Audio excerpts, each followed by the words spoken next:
मैं आज आपके सामने लेकर के आया हूँ क्लास 12th फिजिक्स के इलेक्ट्रिक चार्जेस एंड फील्ड्स का बहुत ही important derivation, electric field at an axial point of dipole. यानी हमारे पास में एक चार्ज का डाइपोल है जिसके एक्सिस पर यानी एक्सियल पॉइंट पर हमको इलेक्ट्रिक फील्ड फाइंड करनी। तो सबसे पहले हम बात करेंगे कि डाइपोल क्या होता है। तो सबसे पहले हमें बात करनी है कि डाइपोल क्या होता है। तो डाइपोल के बारे में बात करें तो स्टूडेंट्स, चार्जेस का ऐसा अरेंजमेंट, दो चार्जेस का ऐसा अरेंजमेंट जिसमें एक चार्ज पॉजिटिव हो और दूसरा निगेटिव चार्ज हो। मान लिया ये हमारा निगेटिव चार्ज है और ये वाला चार्ज हमारा पॉजिटिव चार्ज है, जिनका मैग्नीट्यूड सेम हो और उनकी डायरेक्शन अपोजिट हो, को कुछ डिस्टेंस के बीच में रखा गया हो। और एक्सियल पॉइंट का मतलब होता है कि इन्हीं डाइपोल के एक्सिस पर कोई एक पॉइंट हमें दे रखा हो जिस पॉइंट पर हमें इलेक्ट्रिक फील्ड फाइंड करनी है। तो मान लिया सपोज दैट कोई एक पॉइंट P उसी एक्सिस पर हमें दे रखा है और उस P पॉइंट पर हमको इस डाइपोल के कारण होने वाली इलेक्ट्रिक फील्ड फाइंड करनी है। तो मान लिया स्टूडेंट्स कि इसके सेंटर से, डाइपोल के सेंटर से P पॉइंट के बीच की डिस्टेंस है R। अब P पॉइंट पर हमें इलेक्ट्रिक फील्ड फाइंड करनी है। तो प्लस Q चार्ज से और P पॉइंट की डिस्टेंस कितनी हो जाएगी? R माइनस L हो जाएगी। और माइनस Q चार्ज से P पॉइंट की डिस्टेंस क्या हो जाएगी? R प्लस L हो जाएगी। देखिए यहां से यहां तक की डिस्टेंस क्या होगी? R माइनस L, और यहां से यहां तक की डिस्टेंस क्या होगी? R प्लस L हो जाएगी। अच्छा, यहां पर हमें दो फील्ड मिलेंगी। कौन सी दो इलेक्ट्रिक फील्ड मिलेंगी? देखिए, एक हमने यहां पर एक पॉजिटिव टेस्ट चार्ज ले रखा है जिसकी वजह से हम इलेक्ट्रिक फील्ड फाइंड करेंगे। तो इस पॉजिटिव टेस्ट चार्ज और ये हमारा कैसा चार्ज है? ये भी पॉजिटिव चार्ज है। तो ये दोनों पॉजिटिव हैं। तो चार्जेस की एक प्रॉपर्टी होती है कि सेम चार्जेस जो होते हैं ऑलवेज रिपल करते हैं। तो जब सेम चार्जेस रिपल करते हैं तो इस वाले पॉइंट P पर इस चार्ज के कारण जो इलेक्ट्रिक फील्ड होगी वो बाहर की तरफ होगी और उसको मैं नाम दे देता हूं E1। और जो हमारा दूसरा चार्ज है निगेटिव Q चार्ज, यानी निगेटिव Q चार्ज, और इस निगेटिव Q चार्ज के कारण जो हमारी फील्ड होगी वो अंदर की तरफ होगी। अंदर की तरफ क्यों होगी स्टूडेंट्स? क्योंकि जो निगेटिव चार्ज और ये हमारा टेस्ट चार्ज जो है वो पॉजिटिव है। तो पॉजिटिव टेस्ट चार्ज और ये निगेटिव चार्ज होने के कारण दोनों एक दूसरे को क्या करेंगे? अट्रैक्ट करेंगे। और जब अट्रैक्ट करेंगे तो इनकी फील्ड अंदर की तरफ होगी। तो यानी डाइपोल पर हमें दो प्रकार की फील्ड मिलेगी, एक जो है बाहर की साइड में और एक डाइपोल की साइड में यानी अंदर की साइड में। तो टोटल इलेक्ट्रिक फील्ड यानी नेट इलेक्ट्रिक फील्ड जो हमें मिलेगी स्टूडेंट्स, वो क्या होगी? वो होगी electric field E equals to E1 minus E2 या E2 माइनस E1। अब बात करनी है कि E1 माइनस E2 होगी या E2 माइनस E1 होगी।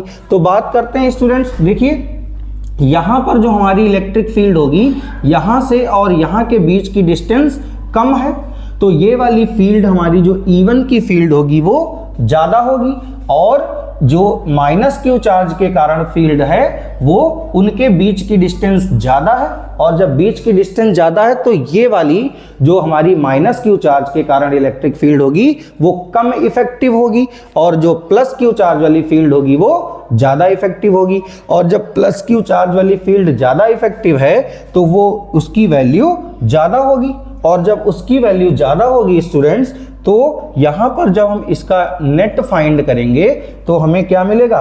तो हमें मिलेगा, इसका नेट फाइंड करेंगे तो हमें मिलेगा E equals to E1 minus E2।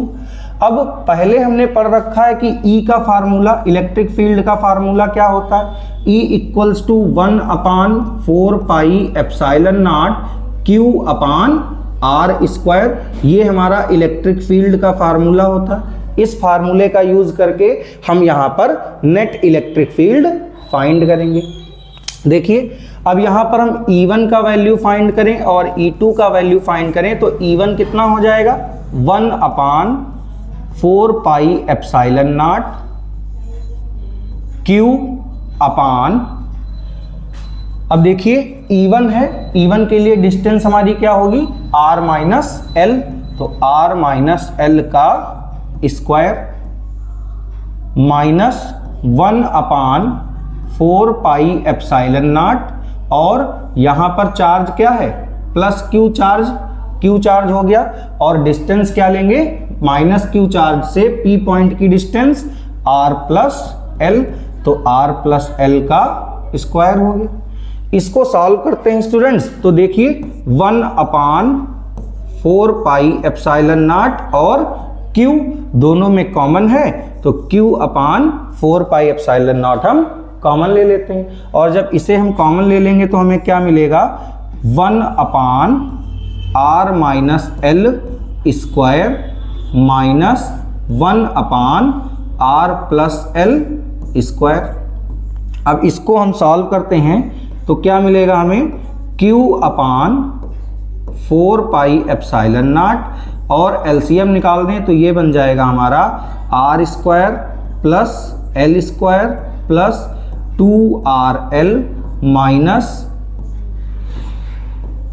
r square plus L square minus 2rl upon r minus L का होल स्क्वायर और r प्लस एल का होल स्क्वायर।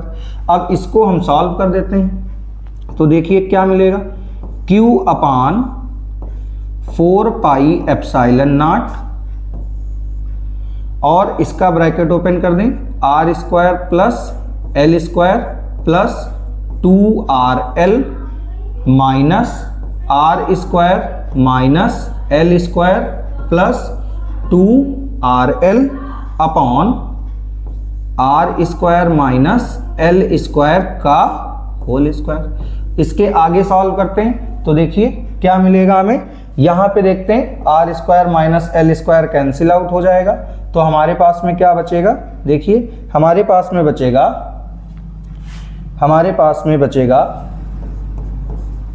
Q/4πε0, और इधर क्या बचेगा इंटू 4rl अपान r square minus L square का whole square. ये value हमारे पास में बच जाएगी, तो आगे सॉल्व करते हैं। देखिए स्टूडेंट्स हमारे पास में क्या बचा था Q/4πε0 इंटू 4rl, देखते हैं क्या बचा था हमारे पास में, तो हमारे पास में बचा था देखिए Q इंटू 4rl अपान 4πε0 r square minus L square. तो देखते हैं Q4rl अपान r square minus L square का होल स्क्वायर। तो इसको सॉल्व करते हैं, देखिए 1/4πε0, और 4 को हम क्या लिख सकते हैं 2 इंटू 2, और Q into R into L upon, इसको हम क्या लिख सकते हैं, इसको एज इट इज पढ़ा रहने तो r square minus L square का होल स्क्वायर। देखिए अब हमें पता है स्टूडेंट्स कि Q इंटू 2L क्या होता है P मीन्स डाइपोल मूवमेंट। क्या होता है dipole movement, P equals to Q into 2L, ये डाइपोल मूवमेंट का हमारा फार्मूला होता है। तो देखिए 1/4πε0 2Q इंटू 2L को हम क्या लिख सकते हैं, हम लिख सकते हैं P, तो 2PR अपान यहाँ क्या मिल जाएगा R square minus L square का होल स्क्वायर। तो देखिए हमारे पास में क्या बचा, अब यहाँ पर जो हमारे बीच में डिस्टेंस है, यानी जो हमारे चार्जेस के बीच की डिस्टेंस थी वो बहुत कम थी, तो हम क्या कह सकते हैं L square, L is very small then L square is negligible. और जब हम एल स्क्वायर को नेग्लिजिबल बता देंगे तो क्या होगा, 1/4πε0 2πr/r स्क्वायर का होल स्क्वायर। और अब यहाँ से हम सॉल्व कर देंगे तो क्या मिलेगा, 1/4πε0 2πr/r⁴, एक पावर कट जाएगी, क्या बचेगी 3। तो हमें इलेक्ट्रिक फील्ड क्या मिल जाएगी, E = 1/4πε0 2πr⁵। ये हमारी इलेक्ट्रिक फील्ड हो जाएगी कहां पर, एक्सियल पॉइंट ऑफ डाइपोल पर। तो इस तरीके से आज हमने क्लास 12th फिजिक्स का बहुत important derivation electric field at an axial point पर फाइंड किया, और इस तरीके से आगे भी बहुत अच्छे वीडियोस, बहुत इंपॉर्टेंट क्वेश्चंस जो physics class 12th UP board और सीबीएसई बोर्ड में पूछे जाते हैं को भी हम सॉल्व करेंगे। तो ऐसे नए नए वीडियोस और इंपॉर्टेंट क्वेश्चंस को प्राप्त करने के लिए और ऐसे ही अच्छे क्वेश्चंस करके बोर्ड एग्जाम में अच्छे मार्क्स लाने के लिए जल्दी से हमारे चैनल को सब्सक्राइब करें, लाइक करें। Thank you.